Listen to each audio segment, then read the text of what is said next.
Continuing on the 81 convertible, there's a couple things I want to show you. So we marked off the list fixing the horn. The only problem the horn had was these contacts inside the steering wheel were all rusty. So I had to take them apart and sand them, but now the horn works.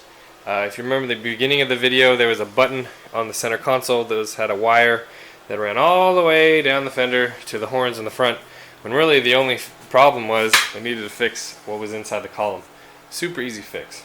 So now both horns work. I had to make a wire to jump them because they didn't have any wires in them, but that's done. Second is going to be the doors. So when I first got this car, the doors didn't shut very well at all, and I was like, man, I was like, oh, it's because they shut the roof off and they don't line up. But watch this: open and shut, just like it's supposed to. Now, this door has never shut nicely, and I'll show you why it's not shutting by using that door, because both doors have the same problem. On this driver's side door, you push the handle, you have some resistance on the handle, okay? And you can tell about right there that if I'm doing that, I'm opening the latch, shutting it and closing it. If you come over here, you look at this handle, watch this. There's no resistance at all. So the problem is there's a little plunger inside of here that is dry and not returning. And what happens when you do that is you get this. I can take this latch and just move it like this. It will never latch. So this door, when you try to shut it, that's all it will do. So I had to take this door panel off because I thought I fixed that problem, and then lube up this even better than I did before and see if I can't get this door to shut. But once I do, put this panel back on, and then we put that panel back on, and the only thing we have left on the interior is going to be the seats and I guess the convertible top.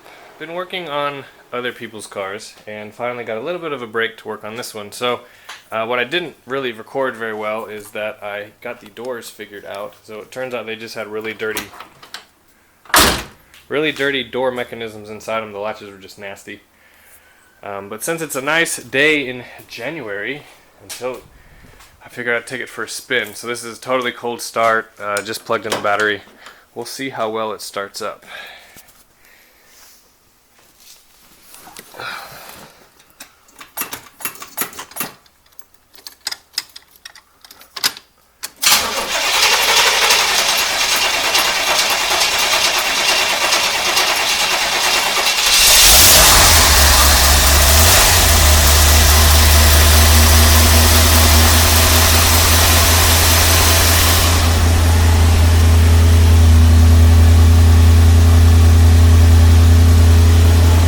Bad. Hasn't ran in a very long time. Let it warm up for a little bit and then kick the idle down. Looks like the choke needs just a little bit more adjusting, but that's okay. We will now back it out. So I put in this seat. It's got silver seat cushions in it. I put it in because I'm getting new seat covers, but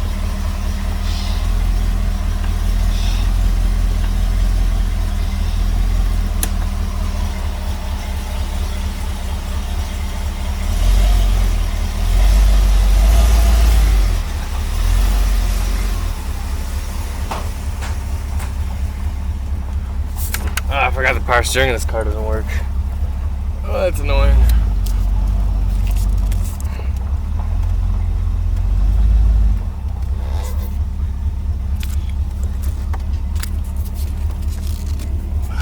Fixed. Here's a better look at the car on the outside. It's super dirty. I haven't done anything to the paint yet, but you can kind of get the look of the car. That L88 hood I really like. Some people hate them, but I think it's great. A lot of paint imperfections, but I don't mind that for now. Try not to step in the mud.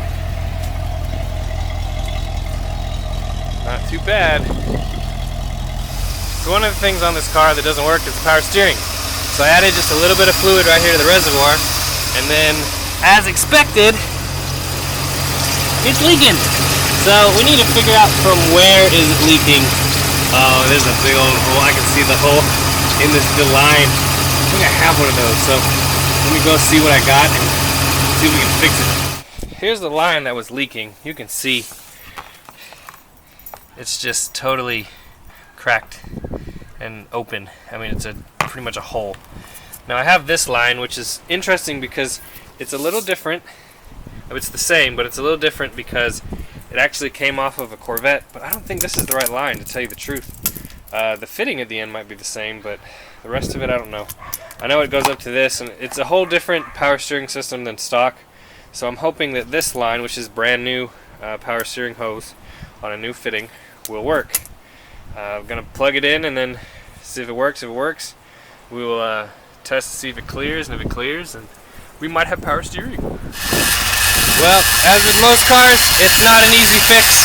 So, repaired the line, filled it up. It makes noise. I don't think it's going to go away. I think it's been running dry for so long it's going to have to be replaced. Sadly, I don't have any kind of power steering pump like this in my parts because it's not a C3 pump. It's a C4 pump. So, that's going to end it for power steering for now. It's aerating a whole bunch, but I know putting it on the ground is not going to help. If it was quiet, it would be one thing, but it's not. So I'll have to shop around and hopefully I get the right power steering pump.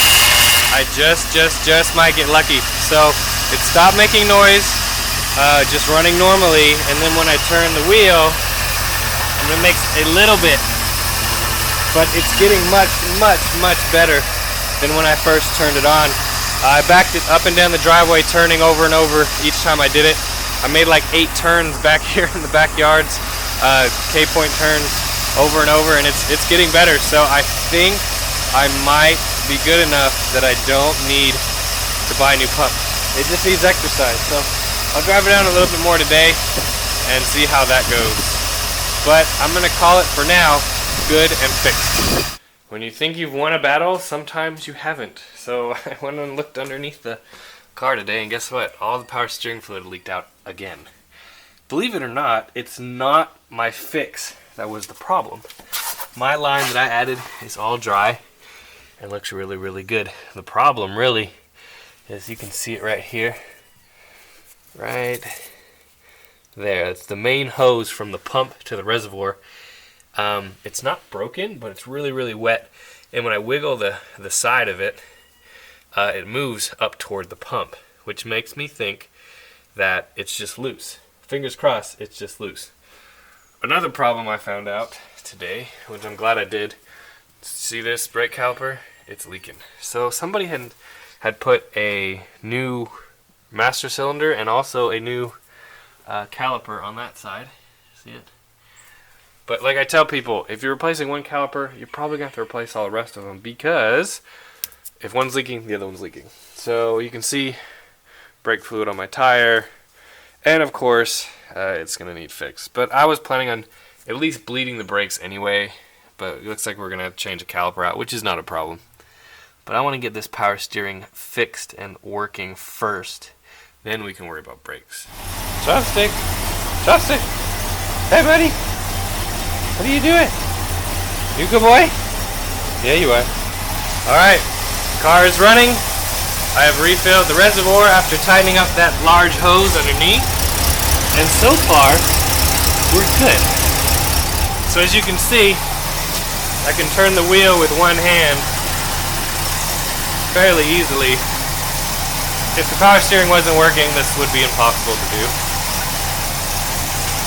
And it's not making noise or groaning or complaining or anything. So I know I'm a little low on the reservoir, but as of right now, it's working. I think it's just it was a loose hose that once we got pressure in the system, it decided it wanted to give out. So we'll kill it and see what it does. Because last time, I feel like it did this after I parked it and puked it all out. But I think we're good. I think we're good. So we can cross that off the list. Power steering. I'm going to leave this bottle here so that I remember to refill, or at least top off that power steering reservoir. Here we are on this leaky caliper. We're going to replace it today. I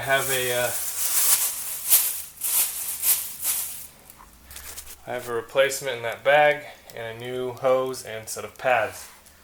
Obviously, they did the other side, but they didn't do this side. You'd think they'd want to do both, but you can see that it's just no good. So we'll get it fixed, we'll get it done, but the first thing I'm going to do is spray that line so it's easy to get off, and then I'll remove the caliper and show you what we got underneath. Here is the culprit. You can see definitely leaking out of that one side. The other side seems fine. If you look at the pads, this one looks really nice, and this one is just fat and bloated because it's been wet. So we'll put the new stuff on, we'll bleed it, we'll see how it goes.